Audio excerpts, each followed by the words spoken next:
So it's a very beautiful relationship that God has planned for husband and wife. You see, just like the relationship that Jesus has with me, he never forces me to do anything. కాబట్టి భార్యాభర్తల విషయంలో కూడా దేవుడు ఎంతో అందమైన సంబంధాన్ని ఇక్కడ ఉంచాడు. యేసుక్రీస్తు ప్రభువు కూడా నన్ను ఏది ఫలాన్ని చేయమని బలవంతం చేయడు. He's never forced me to do a single thing in my life. In all the 60 years I've known him. నాకు 60 సంవత్సరాలుగా యేసుక్రీస్తు ప్రభువు తెలుసు.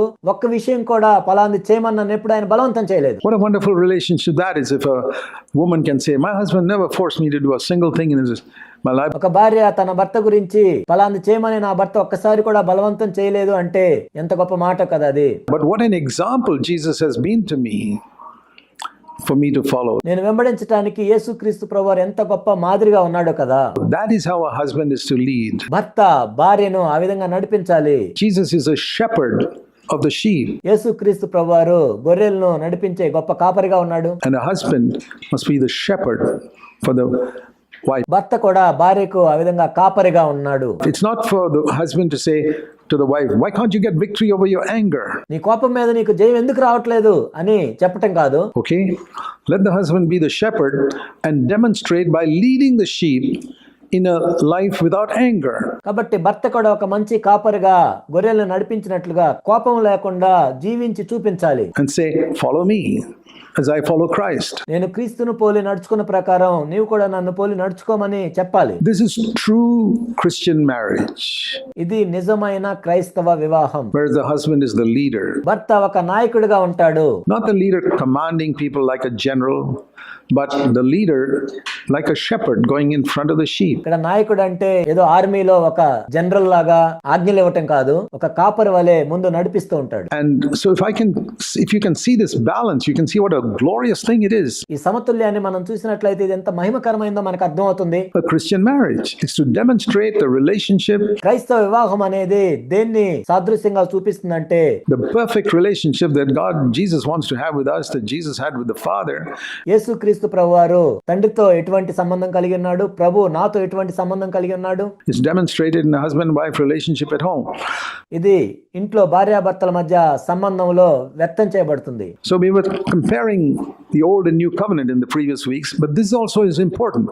మనము పాత నిబంధనకి క్రొత్త నిబంధనకి మధ్య ఉన్న వ్యత్యాసాలను చూస్తూ ఉన్నాం. ఇది కూడా ఎంతో ప్రాముఖ్యమైనది. Because in the old covenant there's no emphasis given on husband-wife relationship. ఎందుకంటే పాత నిబంధనలో మనం చూసినట్లయితే భార్యాభర్తల మధ్య ఉండే సంబంధం గురించి నొక్కి చెప్పలేదు. You go through all the 39 books of the Old Testament, there's no teaching on husband-wife relationship. పాత నిబంధనలో ఉన్న 39 పుస్తకాల్లో మనం చూసినట్లయితే ఎక్కడా కూడా భార్యాభర్తల మధ్య సంబంధం ఏ విధంగా ఉండాలి అనేది చెప్పబడలేదు. It just says don't be unfaithful to your wife, don't commit adultery. భార్యాభర్తల మధ్య ఎటువంటి విశ్వాసఘాతుకం ఉండకూడదు, వ్యభిచారం చేయకూడదు. And in Malachi chapter 2 there are a few exhortations of not being unfaithful to your wife. మలాకి గ్రంథం 2వ అధ్యాయంలో కూడా నీ భార్య ఎడల అపనమ్మకంగా ఉండకూడదు అని కొన్ని హెచ్చరికలు ఉన్నాయి. But otherwise there's no teaching on husband-wife relationship. In fact, in Deuteronomy we are even said that if you're not happy with your wife, you can divorce her. అంతేకాని భార్యాభర్తల మధ్య సంబంధం గురించి ఎటువంటి బోధ లేదు. నిజానికి మనం ద్వితీయోపదేశ కాండంలో చూసినట్లయితే నీ భార్య పట్ల నువ్వు సంతోషంగా లేనట్లయితే నీవు పరిత్యాగ పత్రిక ఇవ్వచ్చు అని ఉంది. Not that you can divorce, but it says if you do divorce her because you're not happy, give her a certificate of divorce. God never commanded divorce. అంటే నువ్వు విడాకులు ఇవ్వాలి అని దేవుడేమి ఆజ్ఞ ఇవ్వలేదు, కానీ ఒకవేళ నువ్వు విడాకులు ఇస్తుంటే ఆ పరిత్యాగ పత్రిక ఇవ్వాలి అని చెప్పారు. When the Pharisees asked Jesus about it, he said it's because of the hardness of your heart. పరిసయ్యులు దీని గురించి ఒక ప్రశ్నను ప్రభువుని అడిగినప్పుడు ఇలా దేవుడు ఎందుకు చెప్పాడంటే మీ హృదయ కాఠిన్యమును బట్టి. That God permitted. Permitted is different from commanded. He never commanded. దేవుడు అనుమతించాడు. అనుమతించడం వేరు, ఆజ్ఞాపించడం వేరు. He permitted. The Jews made that permission to a command. యూదులు ఏం చేశారంటే దేవుడు అనుమతించిన దాన్ని ఆజ్ఞగా మార్చుకున్నారు. But he did permit it, I must say. He did permit divorce in the Old Testament, and he said in Deuteronomy 24, if that woman whom you divorced wants to come back to you, you should not marry her again. అయితే పాత నిబంధనలో దేవుడు అనుమతించాడు. ద్వితీయోపదేశకాండం 24వ అధ్యాయంలో కూడా మనం చూస్తాం, ఒకసారి నువ్వు విడాకులు ఇచ్చిన తర్వాత ఆ భార్య నీ దగ్గరికి వచ్చినప్పుడు నీవు అనుమతించకూడదని ఉంటుంది. So in the new covenant there's a tremendous emphasis on husband-wife relationship. This is one of the big differences between Old Covenant and New Covenant. కానీ క్రొత్త నిబంధనలో అయితే భార్యాభర్తల మధ్య సంబంధం గురించి ఎంతో చెప్పబడింది. ఇదెంతో ప్రాముఖ్యమైనది క్రొత్త నిబంధనలో కూడా. Like you've often heard me say, the church is like a 3-story building నేను తరచుగా చెప్తూ ఉంటాను, సంఘం అనేది 3 అంతస్తుల భవనం. where the foundation of this building, which is very important, ఈ భవనానికి పునాది అనేది ఎంతో ప్రాముఖ్యమైనది. is the fact that God loves us exactly like he loved Jesus. John 17:23. దేవుడు యేసుని ఏ విధంగా ప్రేమించాడో నన్ను కూడా అదే విధంగా ప్రేమిస్తున్నాడు. యోహాను సువార్త 17:23. Without that foundation, you cannot build the true body of Jesus Christ. ఆ పునాది లేకుండా నిజమైన యేసుక్రీస్తు ప్రభు యొక్క శరీరాన్ని నువ్వు నిర్మించలేవు. And on that is the first floor.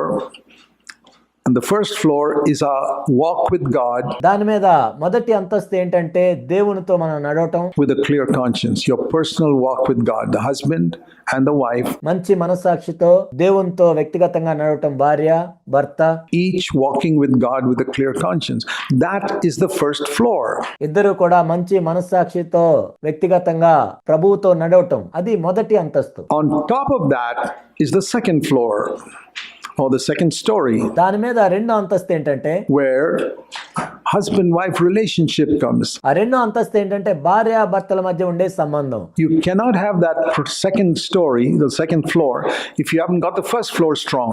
కానీ మొదటి అంతస్తే లేకుండా రెండో అంతస్తులోనికి రాలేము. So if a husband and wife don't keep walk with a good conscience, they're never going to be able to build the second story, their mutual relationship. కాబట్టి భార్య భర్త వ్యక్తిగతంగా మంచి మనస్సాక్షి కలిగి ఉండి ప్రభువుని వెంబడించకుండా ఉన్నట్లయితే రెండో అంతస్తులోనికి వాళ్ళు రాలేరు. వాళ్ళ మధ్య సంబంధం సరిగా ఉండదు. They must remember that for a good husband-wife relationship, there has to be underneath a foundation.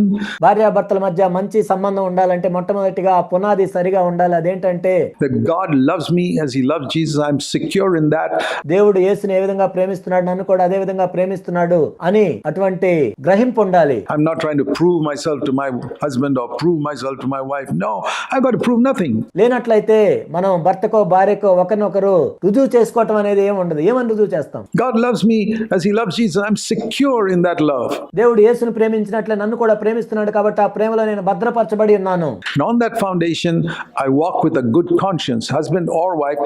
ఆ పునాది మీద భార్య కానీ భర్త కానీ మంచి మనస్సాక్షి కలిగి ఉండి ప్రభువును వెంబడించాలి.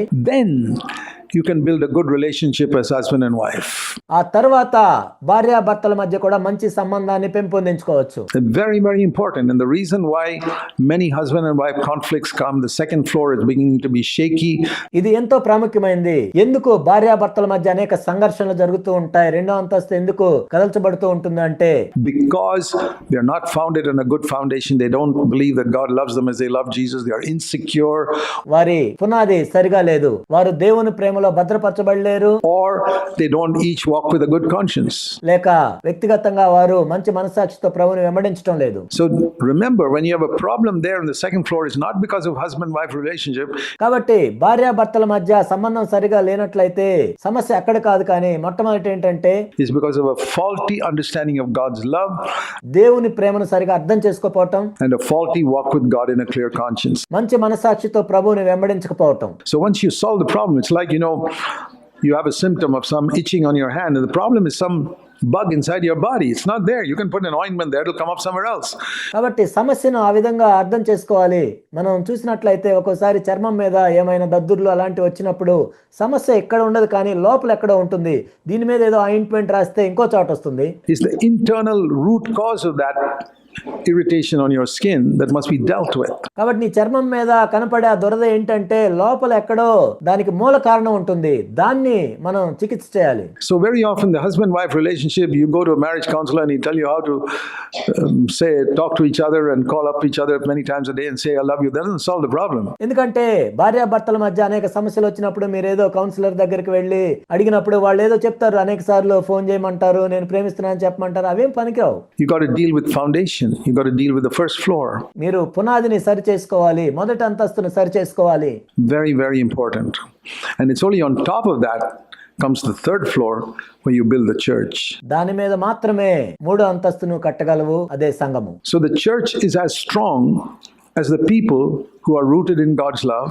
మంచి మనస్సాక్షితో నడుస్తూ ఉన్నప్పుడు, భార్యాభర్తల మధ్య సంబంధం ఉన్నప్పుడు ఒక సంఘం బలంగా ఉంటుంది. Walking with a good conscience and have a good husband-wife relationship. మంచి మనస్సాక్షితో నడుస్తూ ఉన్నప్పుడు, భార్యాభర్తల మధ్య సంబంధం ఉన్నప్పుడు ఒక సంఘం బలంగా ఉంటుంది.